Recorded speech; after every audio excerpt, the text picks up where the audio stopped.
ESG. What is ESG? Just last week, Zero Hedge did a story. I'm sure you saw this. The ESG rules continues. Page 10. Legacy tobacco companies are posting higher ESG scores than EV maker Tesla. Here we go. All right. Tobacco companies such as, can you pull up the tweet, please, Rob? Tobacco companies such as Philip Morris and British American Tobacco have received higher ESG scores than Tesla, with Philip Morris scoring 84 points and British American Tobacco scored 94, while Tesla only scored 37, okay? Tobacco companies have strategically embraced corporate progressivism, focused on diversity initiatives and social justice causes, while Tesla has been less engaged in these areas. Tobacco companies are gaming the system by embracing corporate progressivism, notes the report. Tesla's lower ESG score could make it vulnerable to socially conscious activist investors seeking board seats or CEO removal. Elon Musk expressed frustration, questioning whether Tesla would face pressure from virtue signaling investors like those who targeted Exxon. I posted this tweet and I said, so cigarettes do more good for climate than a Tesla? The hypocrisy of ESG scores. Tesla gets 37 out of 100, Philip Morris 84. Wow. Who's supposed to believe this nonsense? Musk responded to this, actually, if you get lower. And he said exactly. Yeah. But, I mean, this is a guy that's actually helping the climate. And the other guys are not, and they're getting a better. What are your thoughts about the story? Well, this is why I said this whole worldview is anti-merit, right? Because it doesn't reward people who are doing stuff, it rewards people who are signaling, right? Like you tick this box, you got this many people from this demographic working at your company. That means you're better, even if you're selling people cigarettes, right? Yeah. And it creates a world of perverse incentives. And as you know, Patrick, the people respond to incentives. If you put the wrong incentives in place, people are going to do the wrong things. Mm-hmm. Well, you asked the initial question, the ESG, because on the surface it seems ridiculous. So if you look at it, the E, the S, the G, there's basically three different, obviously, prototypes here. So E stands for environmental, waste and pollution. This is how they basically score you. If you want to learn how the score goes, waste and pollution, resource depletion, greenhouse gas emission, deforestation, and climate change. So that's the environmental, right? Social, employee relations, and diversity. There's your DEI stuff right there. Working conditions, local communities, health and safety, and a conflict. Governance, tax strategy, executive remuneration, donations and political lobbying, corruption and bribery, board diversity and structure. So it's one of those things where you could, on the surface, score very high, probably on the environmental, but maybe you don't do so well on the social or the governance side of things. So that's how they get away with basically the optics of big tobacco getting higher ESG scores or better ESG scores than something like a Tesla. Well, and I don't know if you remember when Elon was about to take over Twitter, there was this interview and they said to him, well, what are your thoughts on, like, what's your policy on diversity? And he was like, I believe in a flat meritocracy. If you're good, you stay. If you're not good, you leave, right? That's how every company in the world should be run.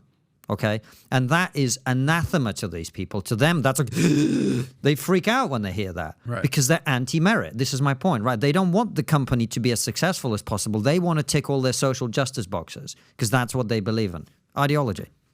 Yeah, and why does it only work in like board seats and stuff like that? So why aren't women fighting to be more on construction sites and on deep sea fishermen, the hardest jobs in the world? It's like, why aren't more women fighting to do that? It's because those people are there for the meritocracy, right there. Like, remember when people were up in arms? I think it was United, where they basically said, we're hiring all moving forward. 50% of pilots are going to be women. Yeah. Okay, 50% of pilots.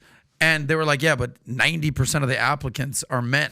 Yeah. So it's like, if I'm me, and I just want to get to where I'm going from New York to Miami, bro, I don't care if you're black, white, yellow, Puerto Rican, Haitian, Jamaican. I don't give a shit.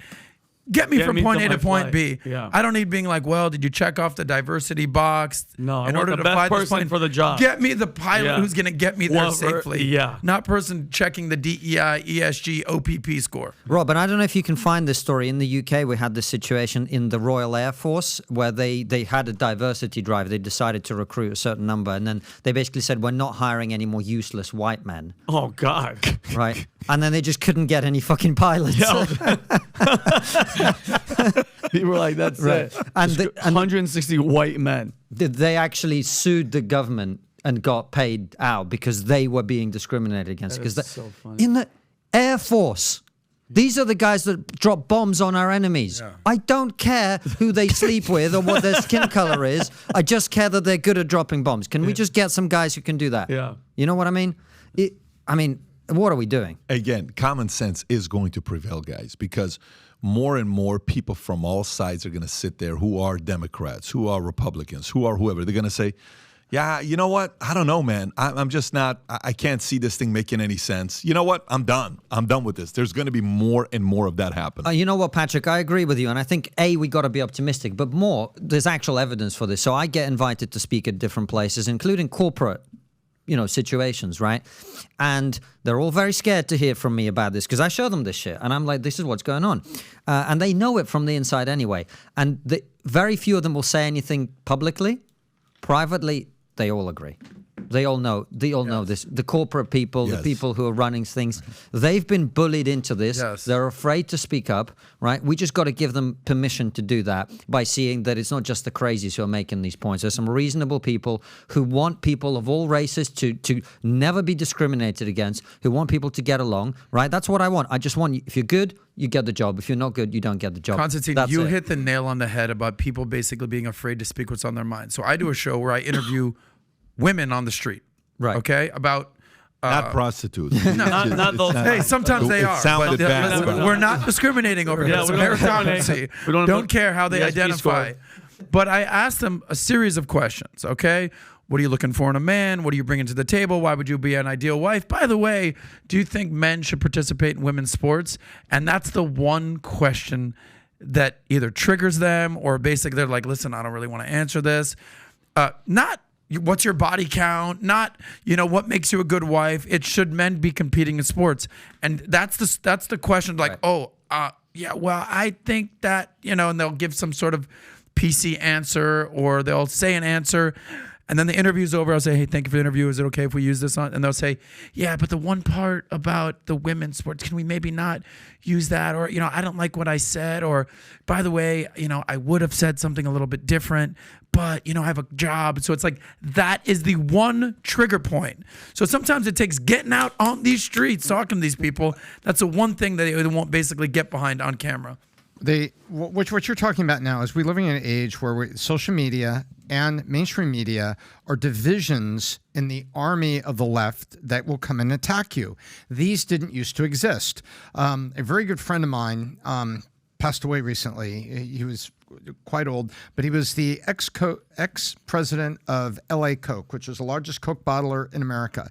In the late 80s, a gentleman named Jesse Jackson and his organization called Rainbow Push, do you remember this? Went into their offices when they were basically based outside of Los Angeles in a very Hispanic area called, at that time, it was Riverside. So out there in Riverside, very diverse area, and that's where LA Coke had a tremendous amount of employees and a large bottling.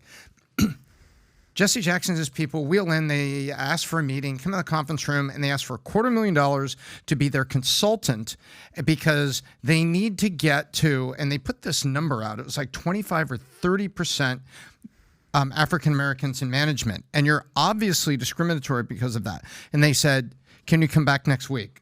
Harold was a smart guy. Brought him back next week and says, okay, we need to do a press release together because we're going to lay off 17, I think it was almost 17 Hispanic people that are in management jobs, as well as the following. And then we're going to announce that we're doing this. And we'd like you to be at the press conference when we announce this, that you've come in here, you're going to be our consultant, and these people are going to be laid off, and we're going to reconstitute this racially toward your target here. When they said that, guess who left? Jesse wanted no part of that press release.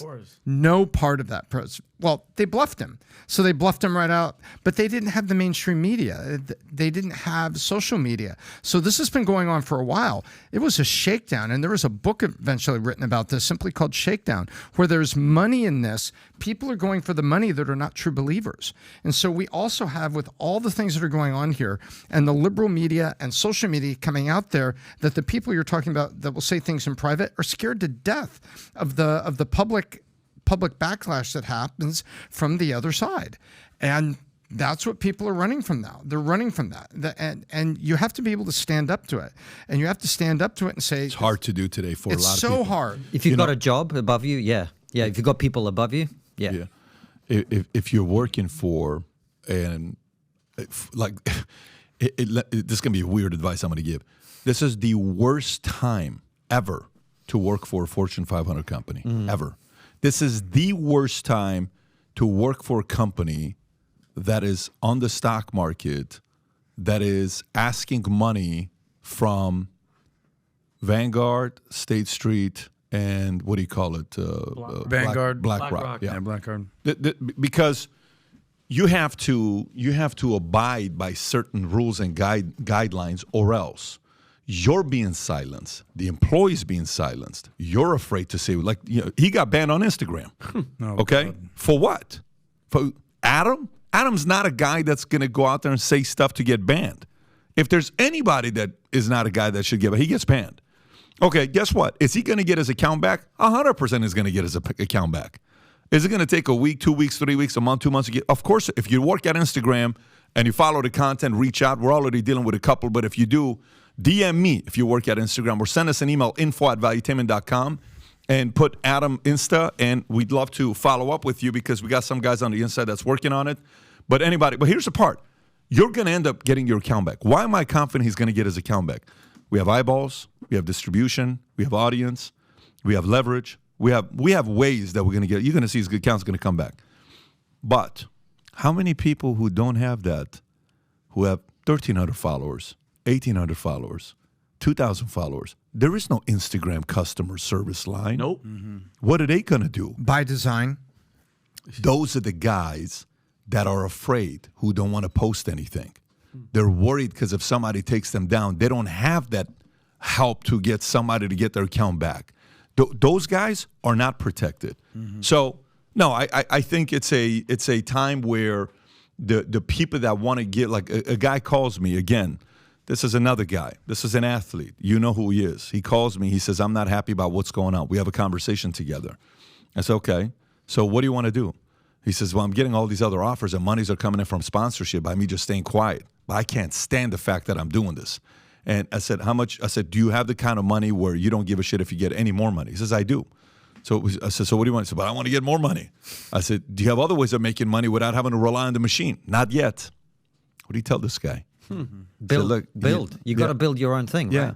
So it's either go talk, go align to get backing, go somewhere that they're gonna like. For example, Rogan has reached saint status. We had one of our best exchanges, him and I, yesterday, best ever, and he's a guy that I think he is the most necessary voice that's 100%. causing these types of conversations, and we got his back. I mean, this is a guy that's, you're fighting authority and you're questioning authority. Guess what? We defend your ability to question authority and see what's right and what's wrong. We're going to defend that. But Rogan's got saint status. Right. He's UFC, Dana White, Endeavor, all those guys. And you know what Dana White's brand is? Here's what Dana White's brand is. Can you imagine if Endeavor calls Dana White and says, hey, Dana, you got to kind of take it easy with this. What do you think Dana's going to say? Get the Hang on. what are you talking about, right? But because that's how he's created his brand from day one. And they said, well, there can be no sports in America, and UFC cannot have any fights for 2 years. Hell no. We're going to freaking Dubai. Yeah. We're going to Abu Dhabi. What? Yes. And the only sport that was playing at the time was what? UFC. Guess what we watch? We watch UFC. Instead of basketball, fans' cardboarded face, you're watching a football game saying, what the hell is this? Yeah. Show the weakness. So meaning Dana's brand is say something. Right. Hey, look at Dana. He hit his wife. I did, and I'm embarrassed by it, and I have to live with this for the rest of my life. And the more people that I'm most embarrassed with is my kids. Do you realize I have to face this for you? Nobody here is going through harder times. And we're like, Yeah. so the brand of Dana's like, I don't give a. So this is like for the small guy who's working at a Fortune 500, S&P 500. This is why, Patrick, there's more responsibility for people who do have a voice and for people who do have a platform to actually step up. That's why, because they, 100% because agree. they can. 100% agree. Right. And so we've had videos taken down on YouTube. We kick up a fuss in the press because we can. Boom, comes back. We had our bank account shut down a few weeks ago. We don't know if it was political or not, but again, big stink everywhere online. We get it back. What if you're an ordinary person? Yeah. Right? So that's why people who do have a platform, your athlete friend, like if you've got enough money, you gotta speak up. And if you don't yet, you don't have that independence and build it. Go out and actually get yourself to a point where you can speak. Right? Because it's important, right? Like if you feel so bad doing what you're doing, no millions are gonna make you feel better about it. You know, it's crazy though. You know what I tell these guys that call me and they tell me the fear of losing everything? I said, listen, Ali wasn't afraid. He stood up. XYZ wasn't afraid. A lot of these guys weren't afraid. What kind of a guy do you want to be known for? Do you just want to be known as a guy that made $500 million? Or do you want to be known as a guy that your kids one day going to look back and say, my dad took a stand and he was not afraid to stand up and voice his opinion? You got money. That's right. You got plenty of money. What do you, well, yeah, no, I understand what you're saying, but again, it's so easy to talk hard and but that guy has to make the decision. And there is a fear of making that decision, and there's a lot of things you lose when you make that decision. But there's something you get too. You get something, which is honor. You know yourself as a real man in that moment. Well, look, at the end, for the longest time I was creating content. People would say, Pat, Patrick's talking politics. My team's about to lose. I've seen this before. It's the mistake PBD is making. He's officially talking politics. He's about to lose his entrepreneurship audience. I sat there, I'm like, I don't do well with control. I don't do well with authority. Listen, hey, Mario, don't let me talk politics. And I'm talking politics. Finally, I'm like, listen, man, here's what we're going to do. We have Valuetainment, business, all this stuff that we're doing. Great. We have PBD podcasts. We're talking freely about all the issues. And I just want to talk to people about real issues in life that's going on. Let's talk shop. And you agree, disagree. I'm going to be challenged. Oh, you were wrong. Shit, I was wrong. Oh, Jones, like, you were wrong. You were wrong. No, we were both right and wrong. Okay, great. Let's go research this. But what it's doing is the evolution of the audience growing with us is saying, man, I'm also kind of going through the journey with you guys, right? But at the end of the day, the problem is going to be by those of us that can actually have a voice and we can push back, and we don't because we're worried about losing a sponsor. Mm-hmm. Hey, those guys going to give us money. What about this? We don't need any sponsors. We've had a lot of weird sponsors come in. We have multiple alcohol people that will come and tell me we'll pay you, $1 million, $2 million, $3 million. I'm like, dude, I'm the worst sponsor to do alcohol, okay? I drink an old-fashioned once a month, and I want you to take a picture every time I drink an old-fashioned from the moment they bring it to me to the moment I finish drinking it.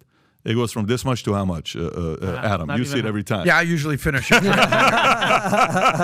So, but the point, I'm like, I can't do that, man. Hey, coffee, you guys want to do coffee sponsorship? We can't do that, but I agree with you. We ought to be a little louder. I want to go to the story. One thing about the I'll let you wrap up, and then I want to go to the story with what's going on with California, parents who don't affirm gender.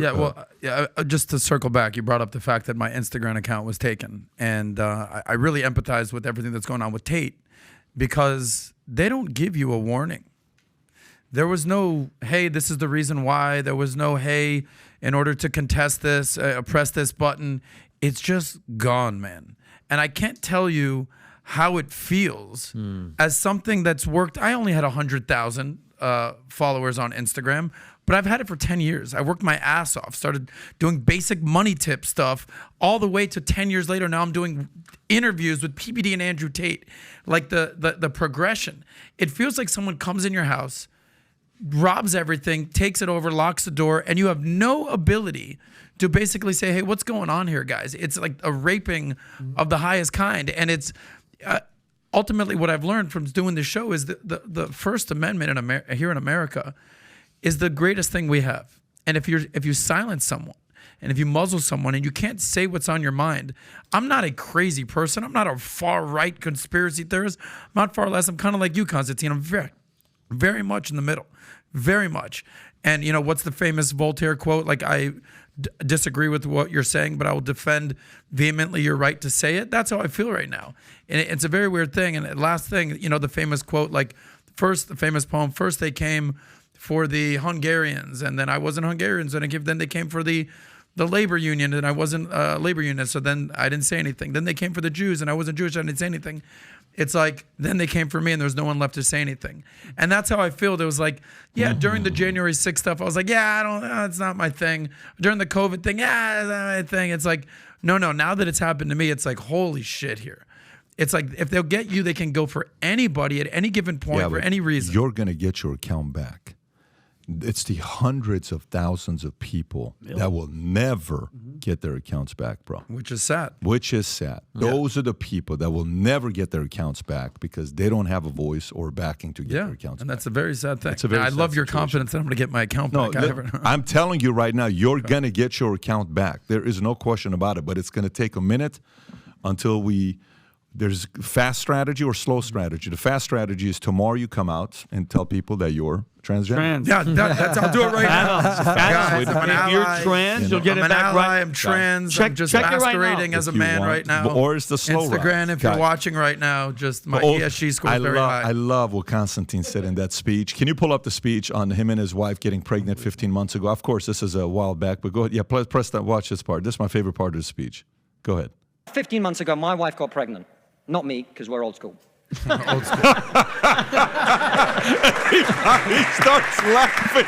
They have to clap. And for 9 months, we talked about what our... You're old school. You're vintage. This is in Oxford. Is that where this is? Yeah, Oxford, yeah. By the way, what's the environment here? What's the essentially what's going on? Oxford is like our Harvard, right? And this is their debating society. They've had former U.S. presidents, prime ministers, all of that come here. And they asked me to speak at a debate about has woke culture gone too far? And to be honest with you, I'm kind of getting tired of talking about wokeness because I'm just like, we need to get through that to the post-woke conversation because anti-woke and woke to me are both like pretty crazy right now. You know what I mean? We just got to get through it. So I talked about that, but from a different angle. You know, you heard it earlier talking about climate change and so on, and just saying you're not being effective. And my friend Melissa Chen, I don't know if you guys know her, she tweeted something a long time ago that really stuck with me. She said, you cannot stay woke if you build anything, whether that's muscle, whether that's a business and whatever. Because once you start getting into the real world and you start trying to do things, you understand it's not all black and white. There's trade-offs. You go this way, you're going to lose this. You go this way, you're going to lose that, right? And it shows you a little bit of the nuance of reality, and it forces you to confront the world as it actually is. So Melissa Chen is great. Yeah, I love the part about you talking with John Anderson about, you know, Thomas Sowell, there's no such thing as solutions, but trade-offs, that whole concept you were going back and forth with. Thomas Sowell, legendary mind, and something else, yeah. Hey, if you enjoyed this short clip, you want to watch the whole thing, click over here. But if you want to make 2023 the beginning of the greatest years of your life, I host a conference once a year. It's called the Vault Conference, where 3,000 CEOs, executive, entrepreneurs from around the world come together to strategize for 3.5 days. This year it's going to be at Miami Diplomat Resort. And the speakers this year is going to be Tom Brady. He'll be there. I'll be interviewing him. Mike Tyson, Will Guidara, the guy that ran 11 Madison in New York. If you run a business, if you're a CEO, entrepreneur, and executive, this is not an event you want to miss out on. Get yourself, your spouse, your business partner, your running mates registered, and I look forward to seeing you there. Click on the link here or see the link in the description, and I hope to spend 3.5 days with you in Miami in August and September. Take care, everybody. Bye-bye.